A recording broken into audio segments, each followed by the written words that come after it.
Marcos capítulo 6, versículos 47 e 48, nos diz hoje que ao anoitecer, a barca estava no meio do mar e Jesus sozinho em terra. Ele viu os discípulos cansados de remar, porque o vento era contrário. O fato é, minha gente, que a tempestade chega para todos e para cada um de nós. Talvez você tenha saído de uma tempestade, talvez você esteja passando por uma, e talvez alguns estejam iniciando, mas o fato é, ninguém de vocês que estão aqui ficarão sem tempestades ao longo deste ano. Fique tranquilos.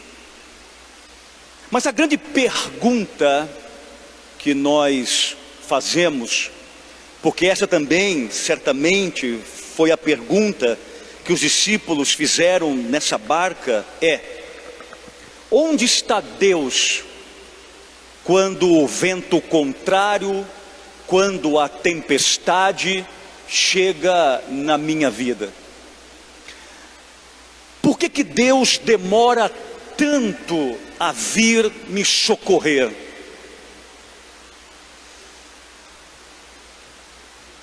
Interessante que para muitas pessoas o problema nem é a tempestade externa, o problema é a tempestade interior.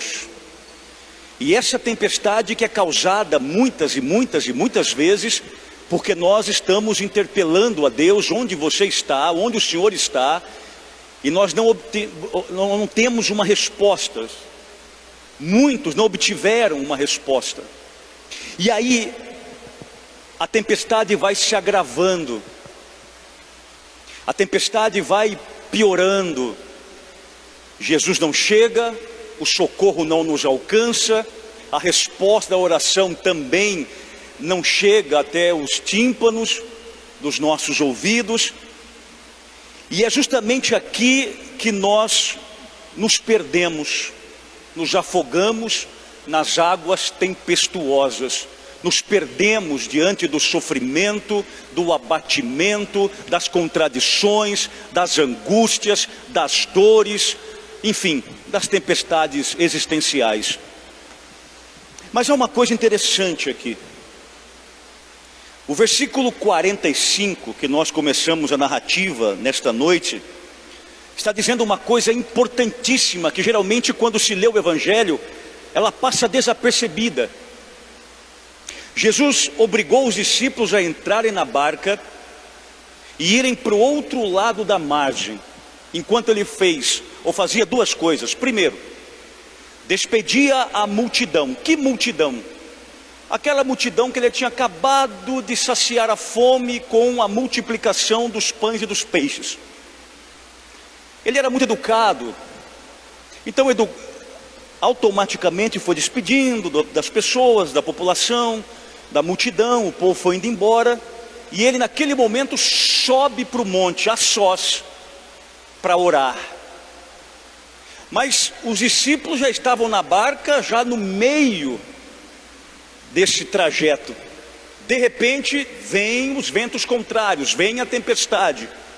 O texto está dizendo que eles já estavam cansados de remar, talvez como você está cansado já de tanto remar e as coisas na sua vida não darem certo. Relacionamento não vai para frente, vida profissional travada. 2020 foi um caos. Remou. Onde está Deus?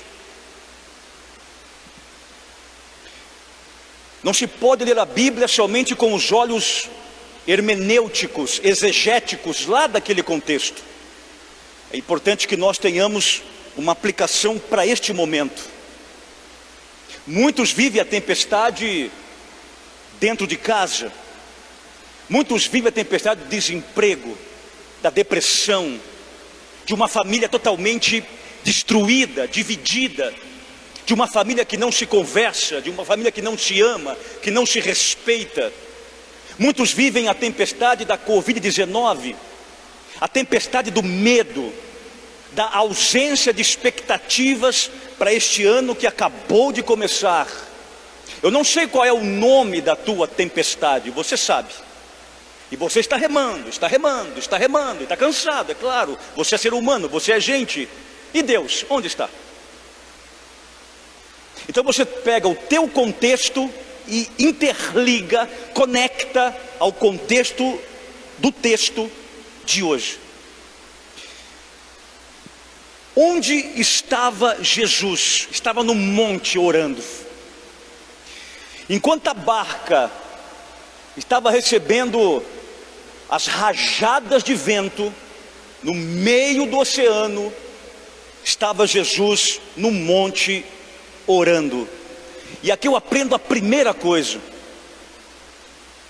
ele não estava indiferente às tempestades dos discípulos dele, assim como ele também não está indiferente às minhas tempestades. Há uma outra coisa muito importante: enquanto nós estamos passando, remando, cansados pela nossa tempestade, Deus está intercedendo por nós. E se você não sabe, Jesus Cristo é o intercessor por excelência. Carta aos Hebreus, nós temos um único intercessor, uma ponte entre Deus e os homens, Jesus Cristo. Carta de Paulo aos Colossenses: buscai as coisas do alto, porque é lá que está sentado o teu Senhor. Que Senhor? Aquele que morreu na cruz pelos meus pecados e aquele que está vivo agora no trono intercedendo por mim. E sabe o que é lindo? É que aqui ainda não tinha a assunção de Nossa Senhora. Maria aqui era simplesmente a mãe de Jesus num pequeno vilarejo. Maria aqui era simplesmente a camponesa de Nazaré. Porém agora nós temos, além dos santos e santas, da comunhão dos santos, nós temos dois importantíssimos intercessores. Aliás, três: a Virgem, o Cristo e o Espírito Santo. Portanto, continue remando, continue fazendo a tua parte, e fique tranquilo que Maria, que Cristo e que o Espírito estão intercedendo ao Pai por você. Essa tempestade vai passar. Quando eu leio esse texto, algo muito bom acontece dentro do meu coração de padre, do meu coração de cristão católico, no meu coração de homem consagrado a Deus. Quando eu leio esse texto, eu consigo entender que durante as minhas tempestades humanas, existenciais, e até do meu ministério de padre, eu tenho um Deus que está intercedendo e preparando algo muito melhor para mim depois da tempestade. É claro, minha gente, no epicentro da tempestade, nós não podemos enxergar absolutamente nada, mas a minha fé é a luneta na qual eu utilizo para enxergar um Deus que está preparando algo muito melhor, porque Ele trabalha para aqueles que nele esperam. Uma dica para você: continue remando e esperando o teu milagre. Continue remando e esperando no teu Deus. Eu fiquei pensando cá com meus botões. Abraão, Isaac, Jacó, Moisés, Isaías, Jeremias, Abacuque, Oséias e tantos outros homens e mulheres da Bíblia tiveram tempestades, remaram, buscaram a Deus, e todos eles todos eles superaram. Por que eu e você também não passaremos por nossas tempestades? Moisés passou, Isaías passou, Abacuque passou, Oséias passou, Jacó passou, Ruth passou, Ana passou, e você também passará. Reme e creia, é o grande segredo. Agora, eu preciso te dizer duas coisas, porque enquanto os discípulos estavam no olho do furacão, literalmente falando, não se tinha a presença física de Jesus naquele barco, como em outras tempestades que eles já tinham enfrentado. Só que em outras tempestades, diz, por exemplo, o próprio Marcos, que Jesus estava dormindo na popa do barco, então ele estava no barco com eles. Aqui ele não está.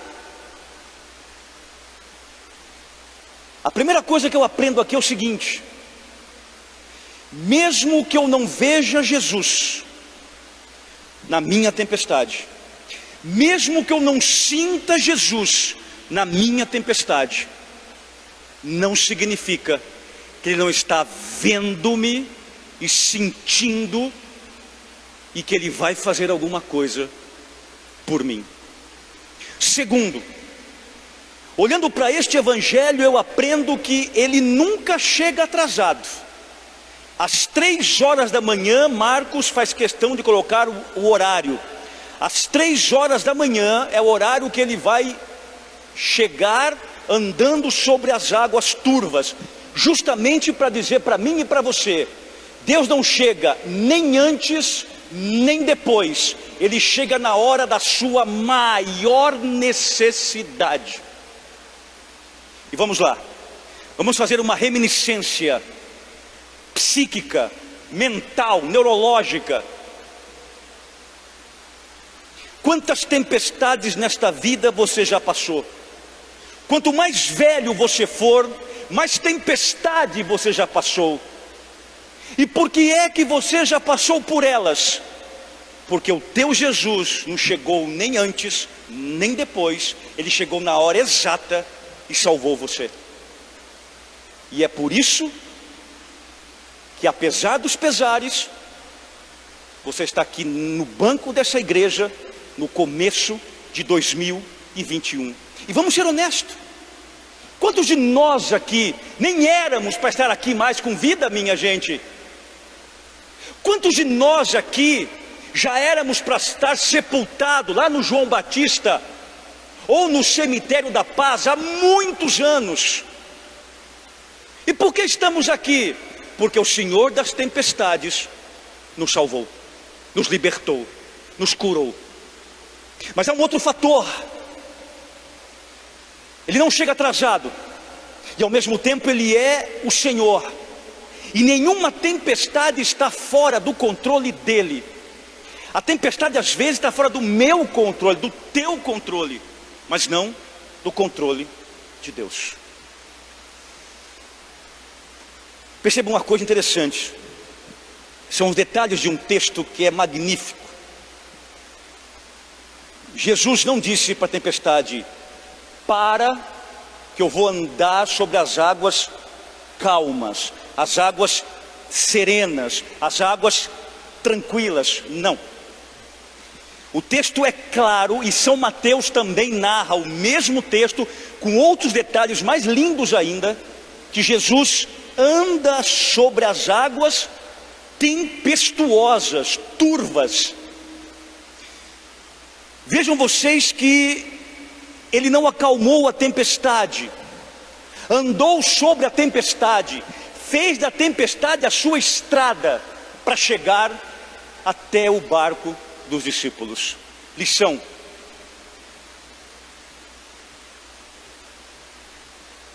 tem gente que só vai ter um encontro pessoal com Jesus na tempestade. Tem gente que só vai se converter no sofrimento. O sofrimento de tudo não é ruim, porque o sofrimento nos aprimora. O sofrimento nos faz buscar as coisas essenciais da vida. Você já conversou com alguém que quase morreu e voltou de uma UTI? A primeira coisa que a pessoa diz: a partir de hoje a minha vida será diferente. Agora eu vou prezar pelas coisas essenciais, elementares, indispensáveis. Naquela UTI, Jesus esteve lá. E naquela situação, esse paciente recuperado teve um encontro pessoal nas águas turvas do hospital. Ah, minha gente, a Bíblia é um livro belíssimo por demais. Estou aqui recordando do profeta Naum no Antigo Testamento. O profeta Naum, no capítulo 1, versículo 3, tem uma profecia que realiza-se nesse texto. O Senhor tem o seu caminho nas ondas das tempestades. Veja, no Antigo Testamento, Naum vai dizer isso: o Senhor faz, o Senhor tem, o Senhor abrirá o seu caminho pelos caminhos de tormentas. E isso realiza-se plenamente aqui. Muitas vezes o nosso sofrimento, a nossa provação, a nossa dor, a nossa tempestade, a nossa angústia é o caminho que Deus está percorrendo para nos abraçar, para que nós tenhamos mais fé e para que a cura chegue e aconteça em nossa vida. Conclusão: acalma teu coração. Esqueça tudo o que eu disse, menos isso. Eu não sei quais são as suas tempestades, eu não sei o que está acontecendo aí dentro de você, eu não sei como está o teu oceano existencial, mas eu tenho essa última mensagem e eu termino a pregação. Acalma o teu coração. Escute, Jesus sabe onde você está. Jesus sabe como você está. E Jesus sabe para onde levará você. E eu não sei se vocês prestaram atenção numa única coisinha que está entre vírgulas nesse texto aqui. Ele disse: entre na barca e passem para o outro lado da margem. Ele já tinha determinado: vocês vão passar. Não significa que a passagem não terá turbulências, tribulações, mas vão passar. Então fique tranquilo. O que é para ser teu, tempestade nenhuma vai tirar. Se Deus falou que é para você, fique calmo. Na hora certa, o teu presente divino chegará. Uma salva de palmas a Ele.